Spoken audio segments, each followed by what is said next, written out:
नमस्कार दोस्तों, हमारे चैनल में आपका स्वागत है। हम लेकर आए हैं एक डरावनी और रहस्यमय कहानी जिसका नाम है डरावना रास्ता। तैयार रहिए एक रहस्यमय रात के सफर के लिए।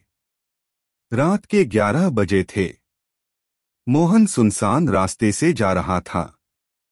चारों ओर सन्नाटा छाया हुआ था। मोहन बहुत डर रहा था।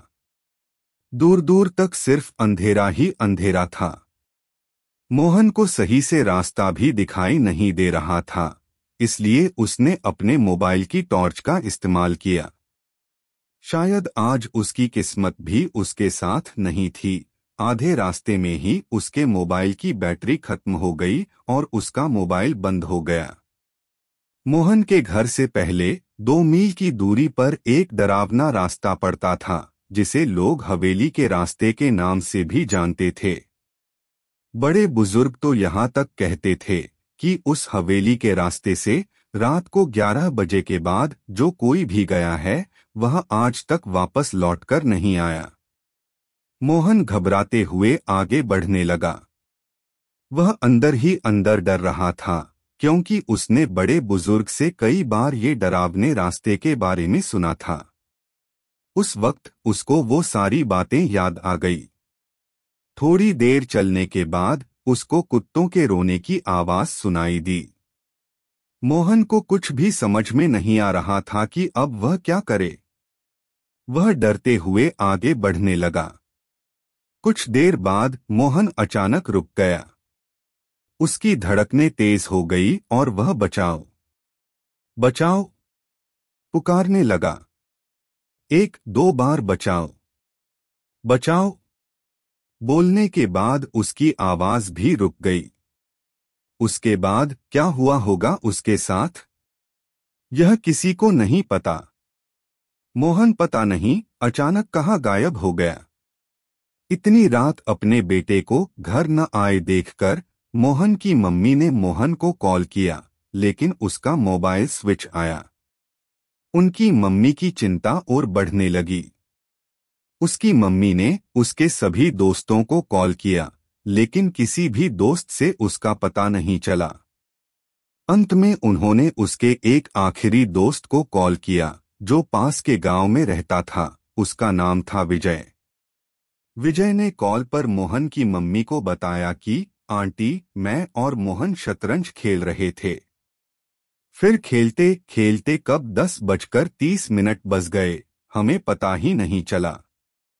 फिर मैंने मोहन को कहा भी कि आज की रात वह मेरे घर पे रुक जाए, लेकिन उसने जिद किया। मुझे कहा कि मुझे घर जाके कॉलेज के लिए एक महत्वपूर्ण प्रोजेक्ट तैयार करना है।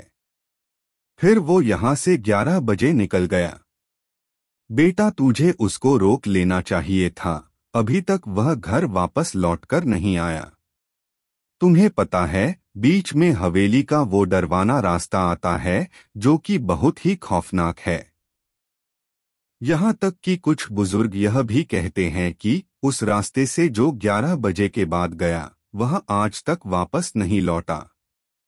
पता नहीं रात को 11 बजे के बाद उस रास्ते के आसपास क्या होता होगा, मोहन की मम्मी ने कहा। फिर मोहन की मम्मी ने कॉल रख दिया और बहुत रोने लगी। अगली सुबह यह खबर सारे गांव में फैल गई।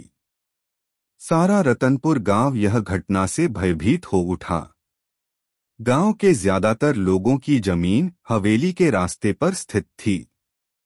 कुछ लोगों का तो यह कहना था कि रात के 9 बजते ही उस रास्ते से डरावनी आवाजें आना शुरू हो जाता। रतनपुर गांव के लोग ज्यादा से ज्यादा शाम के 7 बजे तक खेत में काम करते, उसके बाद वहां से घर आ जाते। कुछ लोग तो जल्दी जल्दी काम खत्म करके 6 बजे ही घर की तरफ लौटते। एक बार एक युवक आधी रात को दूसरे गांव से यहाँ रतनपुर आ रहा था। उस युवक का नाम था सुखदेव। सुखदेव को हवेली के डरावने रास्ते के बारे में ज्यादा कुछ नहीं पता था और वह भूत प्रेत इन सब चीजों में विश्वास नहीं रखता था।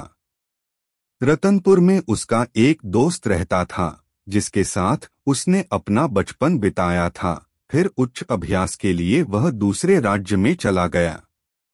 इतने लंबे अरसे के बाद वह आज अपने दोस्त से मिलने रतनपुर आना चाहता था। ट्रेन देर से मिलने की वजह से उसको देरी हो गई थी। अपने दोस्त से लंबे अरसे के बाद मिलने के उत्साह में वह गाना गाते हुए आगे बढ़ने लगा। कुछ वक्त चलने के बाद वह हवेली के डरावने रास्ते के करीब जा पहुंचा। उसने हवेली से डरावनी आवाजें सुनी। वह थोड़ा सा घबरा गया और अब वह तेजी से आगे बढ़ने लगा। थोड़ी देर के बाद उसको उस रास्ते के आसपास से भी डरावनी आवाजें सुनाई दी।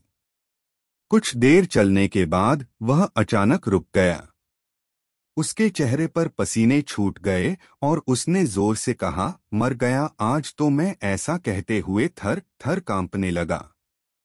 दोस्तों, कैसा लगा आपको मेरी डरावनी कहानी का चैप्टर 1?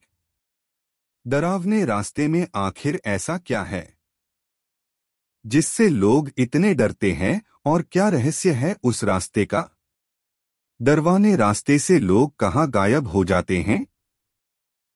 उनका क्या होता होगा? यह आप सोचिए। मैं जल्द ही चैप्टर 2 के साथ लौटूंगा। हमारे चैनल को सब्सक्राइब करके हमारे साथ जुड़े रहें और भी रहस्यमयी कहानियों का आनंद लें। धन्यवाद। फिर मिलते हैं अगली वीडियो में।